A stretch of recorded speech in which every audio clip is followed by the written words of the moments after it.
Welcome home, my leadership friends. When I first wanted to start the Bull Leadership Group podcast, I wanted to call it the 5-Star Lifestyle Podcast because I believe that leadership, when done well, when done right, makes your life a lot better.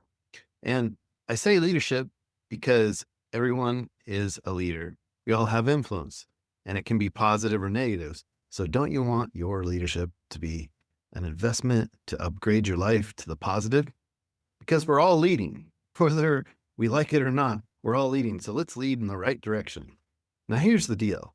You can't change the outside world very much, but you can change systems and your thinking so that you are happier and more likely to thrive. And today, we're not just talking about change, we're talking about upgrades.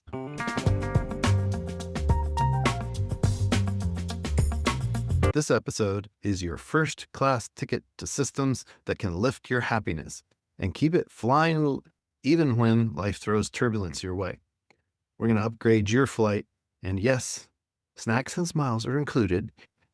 We'll be talking about Brene Brown's courage systems, Jesse Cole's fun factor events, John Maxwell's leadership vision and wisdom, and even a few biblical truths about joy and order.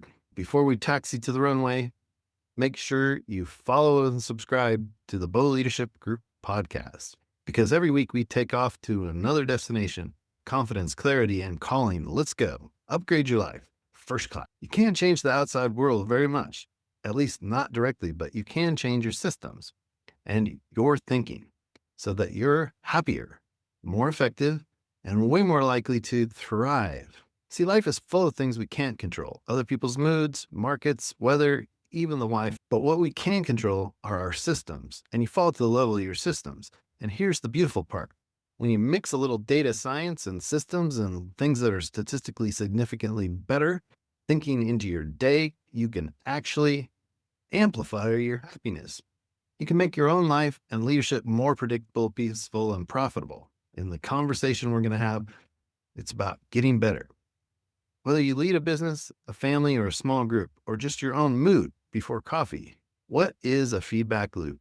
A feedback loop is just acting, learning, and adjusting. It's what planes do in the air, what businesses do in the markets, and what humans do when we realize we might have been wrong and been heading the wrong direction. I have taken quite a few instrument flight lessons in the last week, and I'm off course a lot, and I have to autocorrect myself because my instructor is making me fly by hand in case someday my autopilot goes bad. And actually, my plane won't fly an ILS approach with the autopilot. So it could happen where the RNAV goes down at my home airport and I need to fly the ILS by hand. But machines run on math. Humans run on humility. Brene Brown said it best. Vulnerability is not weakness. It's our greatest measure of courage. And that's what feedback really is, the courage to hear the truth and use it. If humans came with software updates, mine might read Bob 2.7, now with 30% more patience, 20% fewer dad jokes. Maybe not fewer dad jokes, but 20% doesn't mean none, right? Just fewer bad ones, hopefully. Think about leadership systems. This is the way thinking can be to give you the ability to zoom out and see everything, how everything connects. John Maxwell said, reflection turns experience into insight. And this is an important thing. And John Maxwell talks about how if experience was all it takes, your elderly grandmother could do heart surgery on you. But you need some reflection and education. And without the reflection, we don't learn as well. And a lot of Harvard studies have proved that recently, that a little reflection after you learn something helps you to ingrain that in your skull. Because without reflection, experience just becomes, if repeating mistakes are infrequent flyer miles, some of us would already have diamond status. Companies like Tesla, Amazon, and Reddit have built feedback loops that learn as they go. Every click, every mile, every customer complaint is fuel for improvement. They don't just grow, they compound. And that's what is called a data moat. The more you learn, the harder you are to copy, meaning you have that unique secret sauce. And friend, the same goes for your leadership. Every time you reflect instead of react, you deepen your moat. And in my case, I have to think in advance. Okay, how is it that in this typical situation, I lose my mind? And work on a way not to lose my mind. You know, when that car drives in front of you, you say that thing out loud in front of maybe some younger person you didn't mean to say it in front of, and it becomes a habit where you say things about people cutting you off in traffic. The other day, I honked at a guy because he was sitting in a green light and he was on his phone. I perhaps need to work on my patience in that because honestly, he only slowed me down 2 seconds, but I honked at him and he gave me the, what? Everybody should be on their phone at the green light. Anyway, you become less enjoyable and when you don't have a plan, and you're less copyable the more you do have a plan that uses wisdom. And we often hear the biblical wisdom here about iron sharpens iron. 27:17 said, as iron sharpens iron, so one person sharpens another. And that's some ancient feedback in terms of a feedback loop in history. We grow best when we allow others to sharpen us and when we sharpen them back. So teamwork. I was looking at a Hall of Fame hockey player and he was saying, you know, my buddy woke me up, made sure I was at practice, and he's to be credited for me being in the Hall of Fame because without him, I wouldn't have been near as great. If King Solomon had Slack back in the day, he might have called it Iron Chat. This might be where you'd log in and see messages like, hey, Solomon, your proverb game is today. To keep the pilot thing going, let's use an analogy of the flight deck and feedback. As a pilot, I live by feedback loops. Every gauge, vibration, and crosswind tells you something. And sometimes when I get a bump of turbulence, it reminds me, go through your checklist. Ignore those signals and the ground will give you the final feedback. I always tell people the earlier you listen to feedback, the softer the landing. And it's interesting, pilots that are way more skilled than me have perished recently, including a neighbor of mine. And they had way more experience than I did, but they didn't take in all the data and all the feedback that they needed. And it led to a tragic result. We want those landings soft, and that's leadership too. John Maxwell's law of process says, leadership develops daily, not in a day. Consistency. It's like flying constant tiny corrections that keep you on course. We'll figure it out in the air is not something you want your pilot to say, or your manager, or your mom, or your dad. Let's make feedback fun. The Jesse Cole way. Now, Jesse Cole, the guy in the yellow tux who runs the Savannah Bananas, and he'll be in my leadership summit next year. The Bananas baseball team has this rule. If it's not fun, it's broken. He uses fun in his feedback loop. Try an idea, watch the fans' faces, and keep what works, dump what doesn't. What if your next team meeting was like that?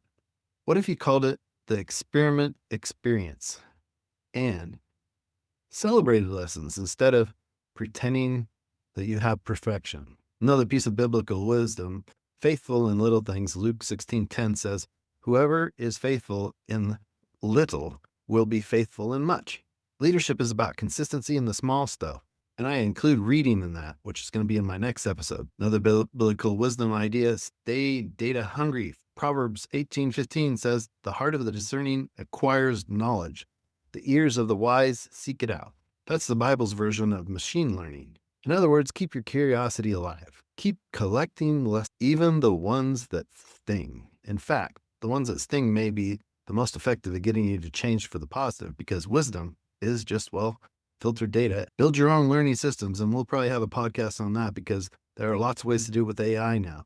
So here's how to build your leadership feedback flywheel. Collect data, write it down, what's worked, what didn't, review weekly, but no drama, just honesty, adjust, small tweaks, celebrate and add joy so the loop keeps running. Automate, let those tools handle the tracking so you can stay creative and human. And have those tracking things be frequent, but not too frequent.